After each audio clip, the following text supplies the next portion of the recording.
Early in the morning একেবারে সকালে রন্ধনের part মিটিয়ে ফেলেছি। এবার পার্ট 2তে চলে এসেছি। হ্যাঁ, এটা দুপুরে রান্না হবে। আর মাছের তেল আমার বড় মেয়েটা ভীষণ ভালোবাসে, এর জন্য ওর বাবা মাছের তেল সবসময় নিয়ে আসে। কিন্তু আমি হচ্ছি অকম্মার ঢেকি। আমি তো জানোই মেকানিক ভালো না, আমি আবার তেল থেকে ওই নোংরাটা বাঁচতে পারি না, জানো তো। আর ফলে তেল বেশিরভাগই তেতো হয়ে যায়, কি আর করা যাবে।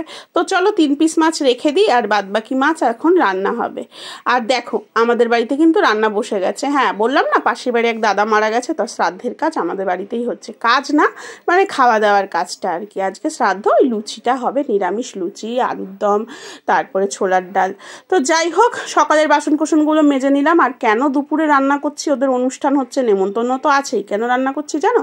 কারণ হচ্ছে অম্বুবচী গেল, তোমরা সবাই জানো। আর মা অম্বুবচী করে 8 তারিখটা শুধু করে, 4 দিন পারে না গো, বয়স হয়েছে। তারপরে প্রচুর ওষুধ খায়, এর জন্য আমরাও করতে দিই না, অম্বুবচী করতে বারণ করি। কিন্তু গ্রামে থাকে তো, কিছু মানুষের কথা আছে। হ্যাঁ, মুখ খুলতে হয় মাঝে মধ্যে, এই জন্য মুখটা আমি খুলছি আস্তে আস্তে ধীরে ধীরে। আমরা কি করব, কিভাবে ভালো থাকবো, সেটা আমরা না গো, মানুষ কিছু সময় ঠিক করে দেয়, কি আর করা যাবে।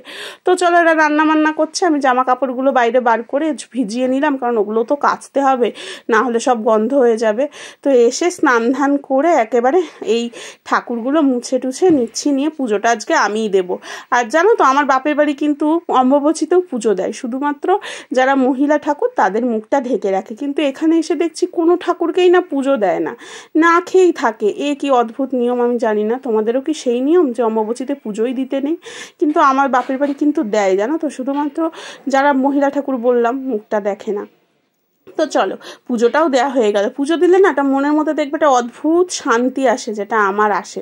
কিন্তু কি বলো তো, সময় হয়ে ওঠে না, একেতেই সব কাজকর্ম থাকে। এত লেট করে আমি স্নান করি, তারপরে প্রিয়দর্শিনী একটুও থাকতে চায় না। আমার স্নান হলেই প্রিয়দর্শিনীর খিদে পেয়ে যায়, এর জন্য আর পুজো দেওয়া হয় না, মাই দেয়। তো আজকে হবে আমড়ার টক, আর হচ্ছে উচ্ছে ভাজা, পাট শাক ভাজা, আর মাছের ঝোল। এই একেবারে খুচরো লেভেলের রান্নাই করব, কারণ পাশের বাড়ি ওদের কাজ হচ্ছে, রান্নাবান্না হচ্ছে, লোকজন ওখানে একটু দেখতে হচ্ছে, ডাকছে, এটা ওটা টুকটাকি দিতে হচ্ছে। তারপরে আমরা তো কেউ খাবো না, শুধু মাই খাবে। আমার যা মানে দিদি, সেও কিন্তু মাছ ভাজা ভুজি সব, টক, তারপরে পায়েস করে রেখে গেছে। সকালবেলা মা সেটাই খেয়েছে স্নান করে উঠে। এবার আমাদেরও তো কিছু করে দেওয়া কর্তব্য, নিজের কর্তব্যটা করি, এর জন্য করলাম। আর কি বলো তো, পায়েস করতে চেয়েছিলাম, কিন্তু মা বললো না, করতে হবে না, যেহেতু মায়ের সুগার, মা মিষ্টি একেবারেই খায় না। তারপরে বললো ওরা যেহেতু দিয়েছে তাই পায়েস আর করতে হবে না। তো আজকেই তো শেষ বাজারের পটল খাওয়া, 1 সপ্তাহ আবার পটল খাওয়া যাবে না, যখন হচ্ছে রথ শুরু হয়ে যাবে। তো যাই হোক, করে নিই। কত রকমের নিয়ম বলো তো, বেছে বুঝে চলতে হয়। আর কি অবস্থা দেখেছো, একে গরম, তারপরে আমার সব নাইটি ভেজা, তারপরে ফুল হাতা নাইটি শরণাপন্ন হয়েছে, এর মধ্যে হয়ে চলে গেছে কারেন্ট বাবা যেও ধোকা দিয়ে দিয়েছে। এত গরম লাগছে, মশলা মশলা বাটতে আসলে অভ্যাস চলে গেছে না, কি আর করা যাবে।